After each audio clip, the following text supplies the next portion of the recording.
Student, আজকে আমি তোমাদের পড়াবো রূপান্তরিত শিলা। এই রূপান্তরিত শিলা মেটামরফিক রক, যার অর্থ কি রূপান্তর।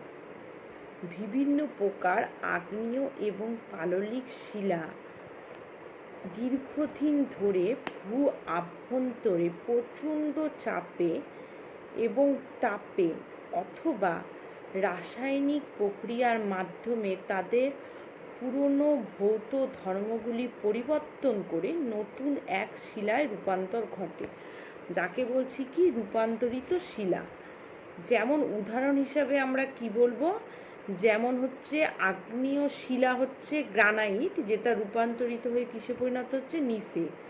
পাললিক শিলাটা কি চুনা পাথর, যেটা কিসে পরিণত হচ্ছে মার্বেলে। আর তোমাদের রূপান্তরিত শিলা হচ্ছে ফিলাইট, যেটা সিল্টে পরিণত হচ্ছে।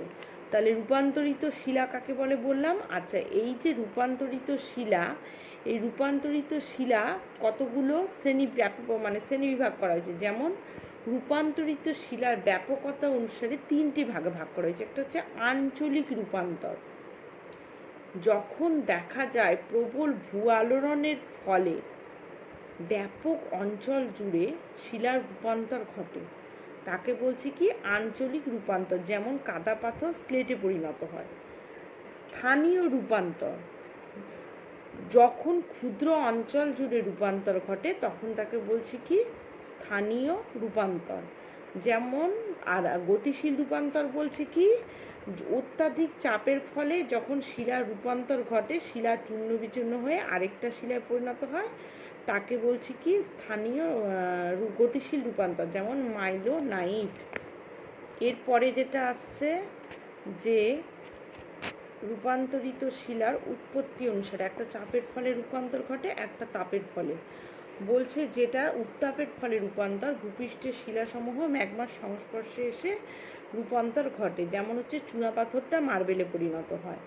আর আসছে হচ্ছে চাপের ফলে রূপান্তর, বলছে ভূপৃষ্ঠের শিলাসমূহ ভূ আন্দোলনের ফলে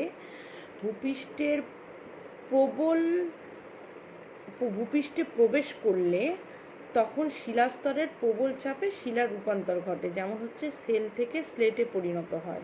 আস্তে আস্তে রাসায়নিক বিক্রিয়ার ফলে প্রভাবে হয়ে থাকে। বৃষ্টি, নদী প্রভৃতি, সমুদ্র প্রভৃতির জল দেখা যায় যে ভূপৃষ্ঠের জল শিলার সঙ্গে যুক্ত হয়ে রাসায়নিক বিক্রিয়ার মাধ্যমে হচ্ছে চাপ, তাপ প্রভৃতির প্রভাবে শিলায় রূপান্তর ঘটায়।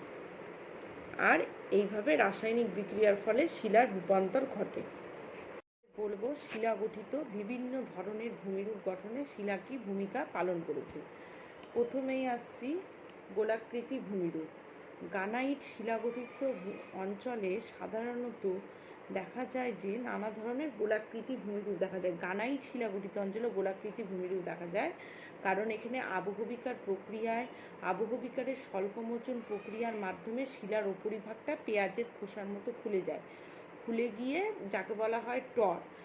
উদাহরণ যেমন ছোটনাগপুরের মালভূমি অঞ্চল। তারপরে আসছে চ্যাপ্টা ভূমিরূপ। সাধারণত ব্যাসাল্ট শিলাগঠিত অঞ্চলে পর্যায়ক্রমে লাভা নিঃসরণের ফলে দেখা যায় যে চ্যাপ্টা সমতল প্রকৃতির ভূমিরূপ গঠিত হয়। উদাহরণ হচ্ছে দাক্ষিণাত্য মালভূমি অঞ্চল। তারপরে আসছে কাস্ট ভূমিরূপ, যেটা দেখা যায় কোথায় চুনাপাথর যুক্ত অঞ্চলে। সাধারণত শিলাস্তরে ফাটল ও ছোট বড় নানা রকমের গর্তের সৃষ্টি হয় এবং চুনাপাথর যুক্ত অঞ্চলে যে ভূমিরূপগুলো গঠিত হয়, যেমন স্ট্যালাকটাইট, স্ট্যালাকমাইট, তারপরে হচ্ছে এগুলো প্রভৃতি ভূমিরূপ গড়ে ওঠে। উদাহরণ হিসাবে কি দেরাদুন, তপকেশ্বর অঞ্চল এগুলি। খাড়া ঢালযুক্ত ভূমিরূপ গঠিত হয় বেলেপাথরযুক্ত অঞ্চলে। তারপরে হচ্ছে জলপ্রপাতের সৃষ্টি হয় কোয়ার্টজাইট জাতীয় গঠিত অঞ্চলে জলপ্রপাত হয়। মোনাডানক সৃষ্টি হয় কঠিন শিলা গঠিত অঞ্চলে, যেমন রাঁচি মালভূমি। সমতল নিম্নভূমির সৃষ্টি হয় কোমল শিলাযুক্ত অঞ্চলে, সমতল ও নিম্নভূমির সৃষ্টি হয়, যেমন গাঙ্গেয় সমূহ। অবশিষ্ট পর্বত সৃষ্টি হয় একটি বিস্তীর্ণ কোমল শিলা দ্বারা গঠিত অঞ্চলে, যেখানে হচ্ছে কোনো স্থানে কঠিন শিলা অবস্থান করে, আবার কোনো স্থানে দেখা যায় কোমল শিলা অবস্থান করে। যেখানে কোমল শিলা অবস্থান করে সেখানে অপেক্ষাকৃত অবশিষ্ট পর্বতরূপে দাঁড়িয়ে থাকে। আর ক্ষয়প্রাপ্ত সমভূমি হচ্ছে পাললিক শিলা গঠিত অঞ্চলে খুব সহজেই অতি দ্রুত ক্ষয়প্রাপ্ত হয়ে ক্ষয়জাত সমভূমির সৃষ্টি হয়। তাহলে শিলা গঠিত এই ভূমিরূপগুলো মানে শিলার প্রভাবে এই ধরনের ভূমিরূপগুলোর সৃষ্টি হয়। আমাদের বইয়েই রয়েছে শিলাচক্রের ছবিটা, তোমরা দেখে নাও। এই যে আগ্নেয় শিলা থেকে কিভাবে ক্ষয়প্রাপ্ত হয়ে সঞ্চিত হয়ে কেলাস গঠন করে এটা পলি সঞ্চিত হয়ে ক্ষয়প্রাপ্ত হয়ে আবার স্তরে স্তরে সঞ্চিত হয়ে জমাটবদ্ধ পাললিক শিলার সৃষ্টি করে আবার প্রচণ্ড চাপে তাপে এই রূপান্তর ঘটে, রূপান্তরিত শিলার সৃষ্টি করে। তাহলে এটা তোমরা দেখতে পেলে শিলাচক্র কীভাবে আর কি শিলাচক্র তৈরি হয়। তোমাদের কতগুলো বইয়েই রূপান্তরিত শিলা আছে দেখাই, তোমাদের টেক্সট বুকে রয়েছে। দেখো, গ্রানাইট শিলা রূপান্তরিত হয়ে নিঃস্ব পরিণত হচ্ছে, ব্যাসল্ট শিলা তা রূপান্তরিত হয়ে অ্যাম্ফিবোলাইটে পরিণত হয়, বেলে পাথর রূপান্তরিত হয়ে কোয়ার্টজাইটে পরিণত হয়, চুনাপাথর রূপান্তরিত হয়ে মার্বেলে পরিণত হচ্ছে, পিট কয়লা রূপান্তরিত হয়ে গ্রাফাইটে পরিণত হয়, আর সেলটা রূপান্তরিত হয়ে স্লেটে পরিণত হয়, স্লেট থেকে ফিলাইটে পরিণত হয়। এটা দেখলে তাহলে বিভিন্ন প্রকার কয়েকটি শিলা রূপান্তরিত রূপ দেখছো। দেখো, দেখতে একরকম, ছবিটাও দেখলে তোমরা বুঝতে পারবে শিলাটা দেখো দেখতে কেমন, রূপান্তরিত হওয়ার পর কিন্তু একদম আলাদা হয়ে গেছে।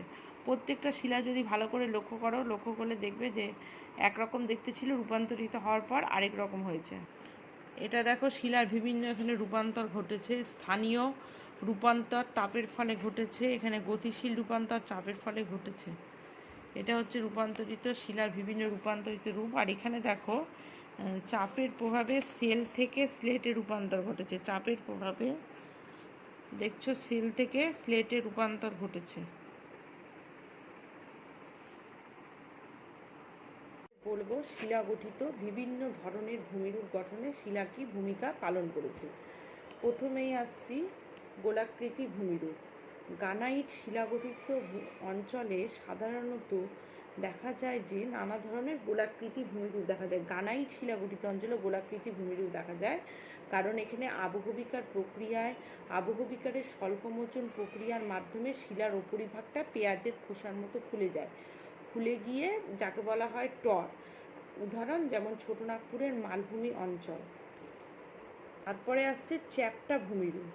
সাধারণত ব্যাসাল্ট শিলাগঠিত অঞ্চলে পর্যায়ক্রমে লাভা নিঃসরণের ফলে দেখা যায় যে চ্যাপ্টা সমতল প্রকৃতির ভূমিরূপ গঠিত হয়।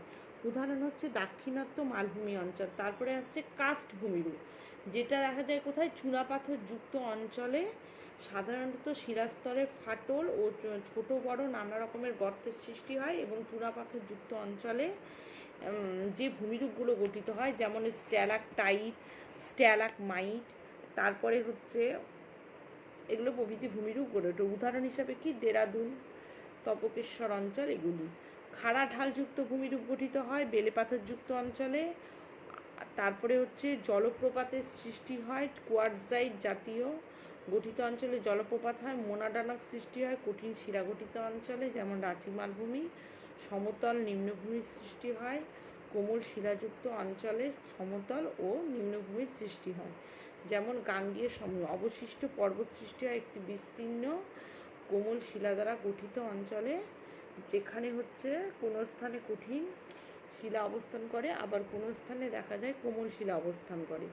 সেই যেখানে কোমল শিলা অবস্থান করে সেখানে অপেক্ষাকৃত অবশিষ্ট পর্বতরূপে দাঁড়িয়ে থাকে।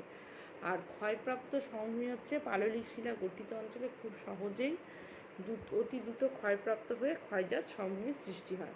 তাহলে শিলা গঠিত এই ভূমিরূপগুলো মানে শিলার প্রভাবে এই ধরনের ভূমিরূপগুলোর সৃষ্টি হয়। পরে আসছি হচ্ছে খনিজ।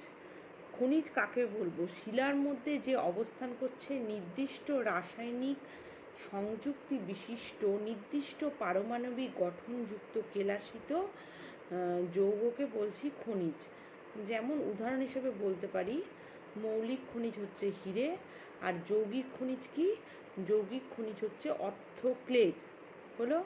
আচ্ছা, শিলা গঠনকারী খনিজগুলোর মধ্যে পড়ছে হচ্ছে কোয়ার্টজাইট, ফেলসপার, তারপরে আসছে মাইকা, জিপসাম, ক্যালসাইট, অ্যাম্ফিবোল, লৌহ, অলিভিন এইগুলি। এর মধ্যে কয়েকটি খনিজের কথা এখানে বলবো, যেমন কোয়ার্টজাইট, যেটার হচ্ছে সিলিকা আর অক্সিজেন নিয়ে গঠিত হয়েছে। বৈশিষ্ট্য কী কী? কোয়ার্টজাইট হচ্ছে কঠিন হয়, গ্রানাইট, ব্যাসাল্ট প্রভৃতি শিলা দ্বারা এটা গঠিত মূল উপাদান এটা। আর এটা প্রচুর ক্ষয় প্রতিরোধকারী হয়, নানা ধরনের সাদা, মানে এটা সাদা রঙের হয়, আর ষড়ভুজা আকৃতির দেখতে হয়, আর কি হয়, ইস্পাতের চেয়েও বেশি শক্ত হয়। এর হচ্ছে অবস্থান কোথায়? গ্রানাইট বেলে পাথরে দেখা যায়। ব্যবহার কিসে কিসে হয়? গয়না তৈরিতে, কোয়ার্টজাইট গয়না তৈরিতে লাগে, আর কাঁচ কাগজ তৈরিতে লাগে। তারপরে আসছি ফেলসপার, যার রাসায়নিক উপাদান হচ্ছে সারা বছর ধরে প্লাজিওক্লেজ ফেলসপারের মূল রাসায়নিক উপাদান। আচ্ছা, এটা গোলাপি রঙের অর্থোক্লেজ দ্বারা, ফেলসপারের মূল উপাদান হচ্ছে গোলাপি রঙের অর্থোক্লেজ। বৈশিষ্ট্য কী কী? এগুলি হচ্ছে লাল গোলাপি রঙের হয়, এগুলোর মধ্যে মসৃণ হয়, আর হচ্ছে কি হয়, কাচের মতো শক্ত হয়, আর এটা হচ্ছে অস্বচ্ছ প্রকৃতির হয়। অবস্থান হচ্ছে গ্রানাইট এবং ব্যাসাল্ট। ব্যবহার কিসে কিসে তৈরিতে লাগে? কাঁচ তৈরিতে, সেরামিক শিল্পে ব্যবহার করা হয়। তারপরে আসছে অভ্র। অভ্র রাসায়নিক উপাদান হচ্ছে পটাশিয়াম, ম্যাগনেসিয়াম দ্বারা অভ্রটা গঠিত হয়। বৈশিষ্ট্য কী কী? এগুলো হচ্ছে অত্যন্ত চকচকে হয়, মসৃণ হয়, পাতলা। অভ্রটা কিন্তু খুব পাতলা এবং ভঙ্গুর দেখবে। অভ্রর মধ্যে সাদা রঙের ম্যাস্কোভাইট বা কালো রঙের কী থাকে? বায়োজাইট জাতীয় হয়ে থাকে। এটা তাপ ও বিদ্যুতের কুপরিবাহী। এর উপস্থিতির জন্য গ্রানাইটটা কেমন করে? চিকচিক করে। অবস্থান কোথায়? গ্রানাইট, সিস্ট এগুলো অবস্থান করে। ব্যবহার হচ্ছে বৈদ্যুতিক সরঞ্জাম, প্রতিমার কাজে অভ্র ব্যবহার করা হয়।